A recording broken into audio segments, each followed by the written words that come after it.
Ada yang pernah dengar kata ini nggak kira-kira? Politik etis. Mungkin kata ini udah beberapa familiar ya, tapi mungkin ada juga yang belum familiar dengan kata politik etis ini. Di video kali ini kita coba ulik sejarahnya loh. Nah, tapi tenang aja. Di sini kita nggak bakal jelasin panjang lebar sampai kalian pusing. Kita udah ringkasin, jadi langsung aja masuk ke poin-poinnya. Jadi, apa itu politik etis sebenarnya? Politik etis itu merupakan suatu kebijakan di mana pemerintah kolonial Belanda pada abad ke-20 ingin mensejahterakan rakyat Indonesia dengan kebijakan ini.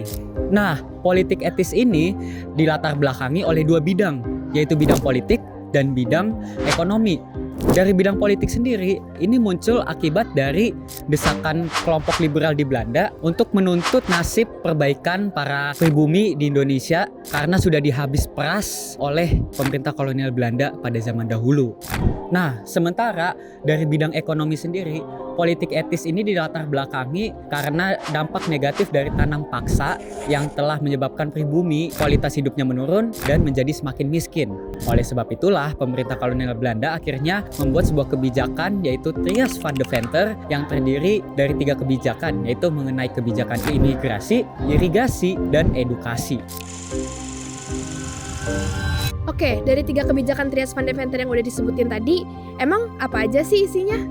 Nah, yang pertama ada irigasi. Di sini, pemerintah Belanda harus menyediakan dan memperbaiki perairan serta fasilitas pertanian untuk masyarakat Indonesia.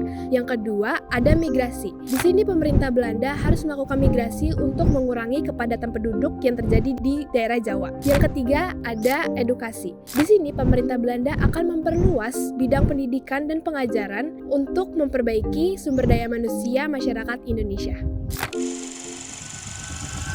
Tapi dari kebijakan-kebijakan yang janjinya manis banget, apalagi buat rakyat pribumi pada zaman itu, ternyata ada juga loh penyalahgunaannya yang pastinya juga merugikan rakyat pribumi Hindia Belanda. Emangnya apa aja sih penyalahgunaannya? Dari kebijakan yang pertama, yaitu kebijakan irigasi. Pengairan yang hanya dialirkan ke tanah-tanah perkebunan swasta milik Belanda dan bukan ke tanah rakyat. Nah, dari kebijakan migrasi ini, para penduduk yang ditransmigrasi mengalami kondisi kerja paksa. Dan bahkan mereka dihukum jika mereka menyatakan keinginannya untuk berhenti bekerja di perkebunan milik swasta tersebut. Dan yang terakhir yaitu kebijakan edukasi. Pada zaman itu, pendidikan terbagi menjadi 2, yaitu mereka yang kelas atas, para bangsawan dan orang kaya mendapatkan pendidikan yang lebih unggul dan modern. Sedangkan mereka yang rakyat pribumi dan kalangan bawah mendapatkan pendidikan yang lebih tertinggal. Meskipun masih banyak penyelewengan dan penyalahgunaan kebijakan politik etis ini, masih ada kok yang kita bisa lihat sisi positifnya dari kebijakan ini, terutama pendidikan. Apa sih emangnya? Ketika politik etis dikeluarkan oleh pemerintah Belanda, banyak para pribumi yang bisa baca tulis dan mendapatkan pendidikan meskipun seadanya dan dipisahkan oleh kalangan atas. Namun ini menjadi penyemangat bagi para pribumi yang bisa mencerdaskan diri untuk melawan para sekutu dan memerdekakan bangsa ini. Banyak kaum intelektual yang muncul dan mendirikan organisasi seperti Budi Utomo yang menyusun kemerdekaan Indonesia secara diplomatis akibat kebijakan politik etis yang melahirkan revolusi dan kesadaran rakyat Indonesia.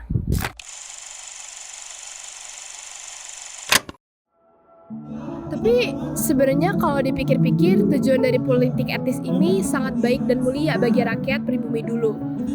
Rasa iba yang diberikan oleh pemerintah kolonial dulu yang akhirnya mengeluarkan kebijakan politik etis. Tapi semua kebijakan yang dikeluarkan pemerintah tidak selalu berjalan dengan mulus. Pasti ada salah gunanya. Nah, meskipun ada penyalahgunaan, kita bisa lihat sisi positif dari kebijakan ini, terutama dari kebijakan edukasi loh. Nah, semoga ini bisa menjadi pencerahan bagi kita semua dan membanggakan nama bangsa Indonesia.